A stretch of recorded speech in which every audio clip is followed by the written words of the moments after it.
Hello guys, स्वागत है आपके अपने यूट्यूब चैनल बोलो हो गया में। जैसा कि आप इस वीडियो में देख रहे हैं कि हम लूसेंट्स के दोस्तों मुगल वंश के मोस्ट इंपॉर्टेंट यानी कि अति महत्वपूर्ण क्वेश्चंस को देखेंगे, जो कि ग्रुप डी एनटीपीसी के लिए दोस्तों मोस्ट इंपॉर्टेंट यानी कि बहुत ज़्यादा महत्वपूर्ण है। तो वीडियो को एंड तक देखें। इससे पहले दोस्तों हमने ग्रुप डी के लिए दोस्तों और एनटीपीसी के लिए आपके ज्योग्राफी के, जिसमें हम लोगों ने ब्रह्मांड के साथ ही साथ दोस्तों दिल्ली सल्तनत के मोस्ट इंपॉर्टेंट क्वेश्चंस को देखा है। तो आप प्लेलिस्ट में जाके देख सकते हैं उन सारे वीडियोस को। तो देखिए दोस्तों, आज का हमारा पहला क्वेश्चन क्या है कि 1526 ईस्वी में बाबर ने किस वंश के शासक को परास्त कर मुगल साम्राज्य की नींव डाली। तो देखिए दोस्तों, आखिर अगर का बात की जाए दिल्ली सल्तनत के जो आखिरी वंशज थे वो कौन थे? लोधी वंश थे। आप इधर एक ट्रिक याद कर सकते हैं, उस ट्रिक का नाम है कि गुल खिले तो तो सुगंध लो। आप इस ट्रिक को याद रखिएगा।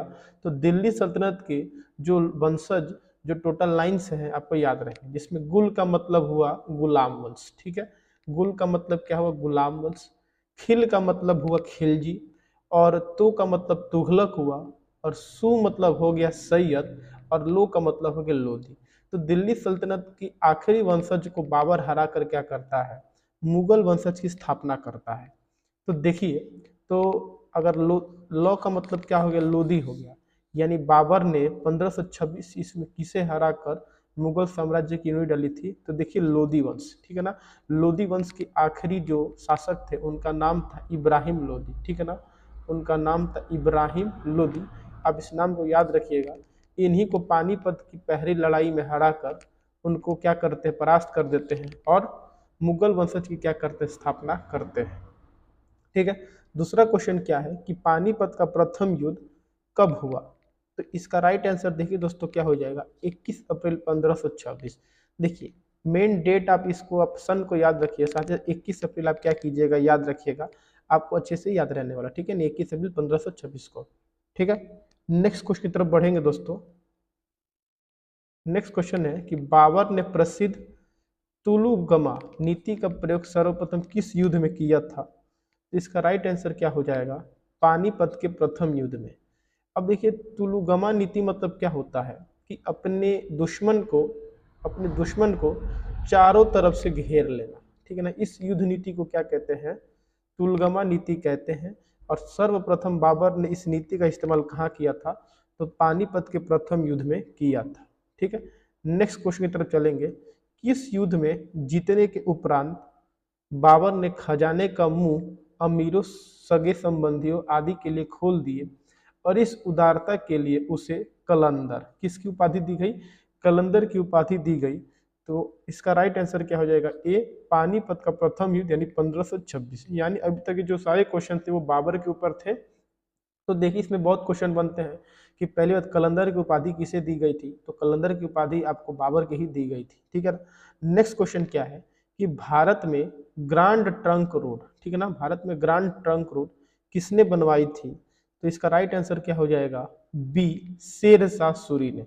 शेर शाह सूरी ने ही दोस्तों भारत में ग्रांड ट्रंक रोड बनवाई थी, जो कि बिहार से होते ही जाता है। ठीक है। नेक्स्ट क्वेश्चन तो आप चलेंगे। चलिए, गुजरात। ठीक है। गुजरात विजय की यादगार में अकबर ने किसका निर्माण करवाया था? तो इसका राइट आंसर क्या हो जाएगा आपका? बी, बुलंद दरवाजा। यानी गुजरात विजय के बाद से अकबर ने बुलंद दरवाजा का निर्माण किया था। ठीक है। नेक्स्ट क्वेश्चन है कि आइन ए अकबरी एक महान ऐतिहासिक कृति निम्नलिखित में से किसके द्वारा लिखी गई थी? तो इसका राइट आंसर क्या हो जाएगा? अब्दुल अब्बुल फजल। ठीक है, क्या हो जाएगा? अब्बुल फजल आइन ए अकबरी। ठीक है। नेक्स्ट क्वेश्चन तो चलेंगे। पानीपत की दूसरी लड़ाई 5 नवंबर 1556 निम्नलिखित में से किसके बीच हुई थी? तो इसका राइट आंसर क्या हो जाएगा? अकबर और हेमू। ठीक है ना, पानीपत की दूसरी लड़ाई किसके किसके बीच हुई थी? तो अकबर और हेमू के बीच में हुई थी। ठीक है ना। नेक्स्ट क्वेश्चन की तरफ चलेंगे। ठीक है। दीन ए इलाही नया धर्म किसके द्वारा शुरू किया गया था? तो इसका राइट आंसर क्या हो जाएगा, सी, अकबर के द्वारा। ठीक है ना, अकबर के द्वारा इस धर्म को क्या शुरू किया गया था, जिसमें हिंदू और मुसलमान धर्म दोनों की क्या हुई थी, उपलब्धि थी। ठीक है, नेक्स्ट क्वेश्चन तक चलेंगे। प्रसिद्ध मुस्लिम शासिका चांद बीवी जिसने बरार को अकबर को सौंपा, निम्नलिखित में किस राज्य से संबंधित थी?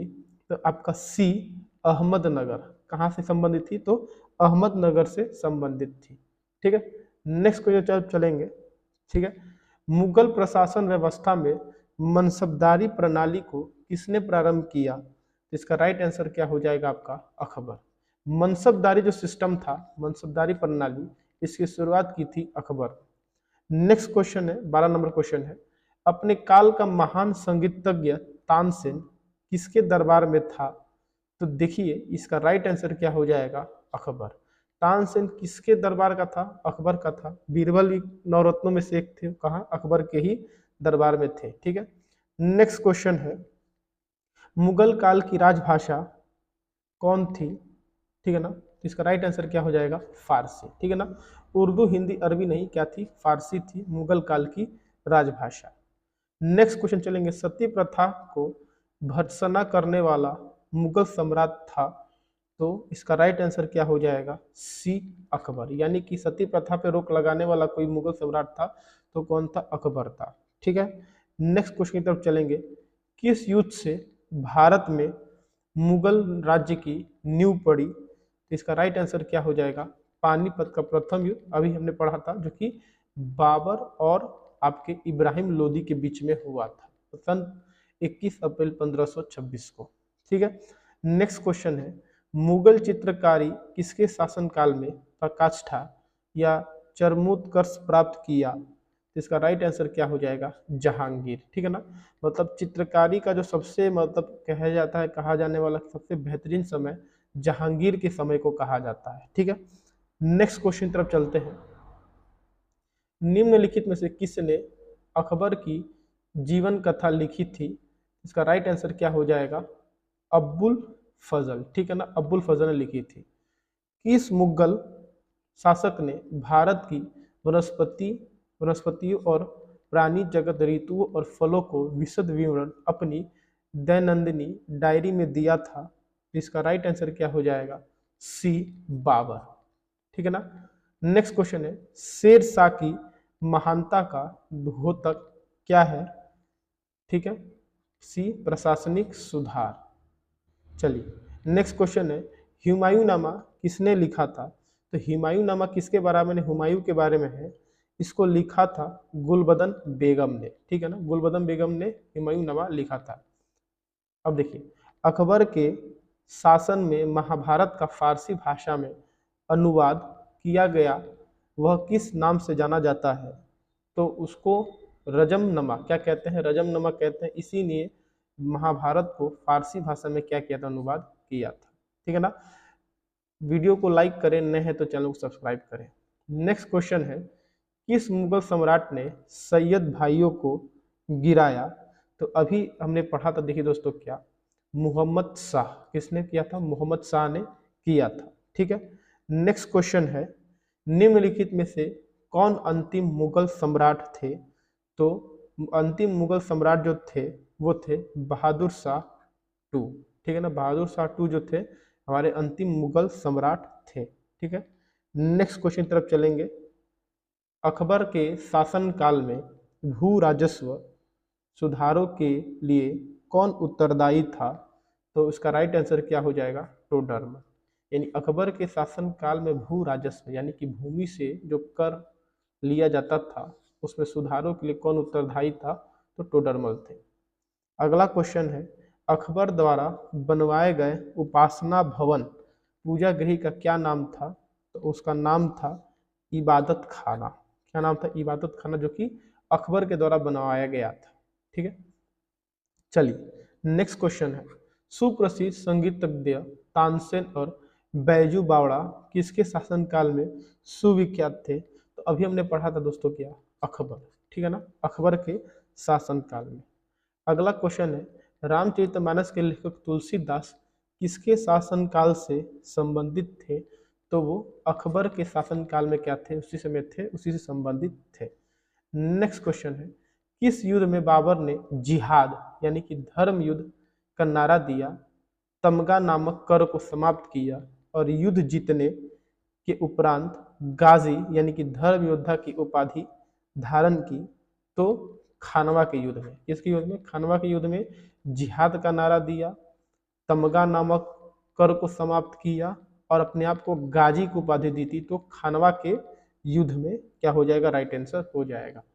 नेक्स्ट क्वेश्चन है कि मुबियान नामक पद शैली के जन्मदाता बाबर ने अपनी आत्मकथा तुजुक ए बाबरी किस भाषा में लिखी थी?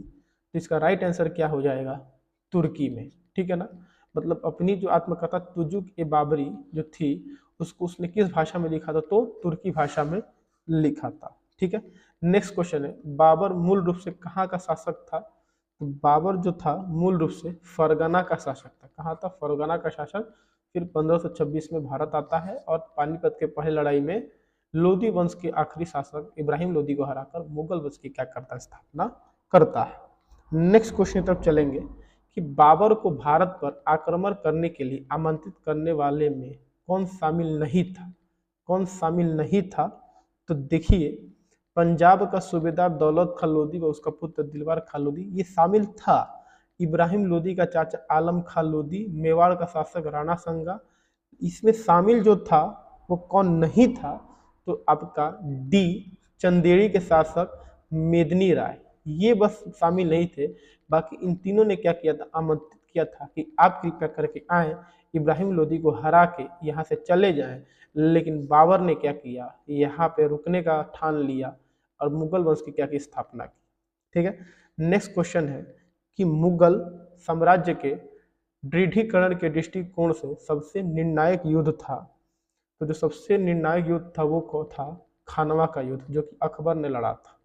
ठीक है। नेक्स्ट क्वेश्चन है, देखिए, मैच द फॉलोइंग का क्वेश्चन है, मिलान करना है। पानीपत का प्रथम युद्ध 1526, खानवा का युद्ध 1527, चंदेरी का युद्ध 1528, घाघरा का युद्ध 1529। ठीक है ना। यहाँ पे हमें क्या करना है? मिलान करना है।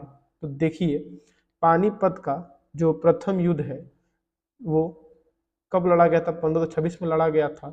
और किससे लड़ा गया था? तो इब्राहिम लोदी के साथ लड़ा गया था। ठीक है सर, किसके साथ लड़ा गया था? इब्राहिम लोदी के साथ लड़ा गया था। ठीक है, यानी ए का क्या हो जाएगा?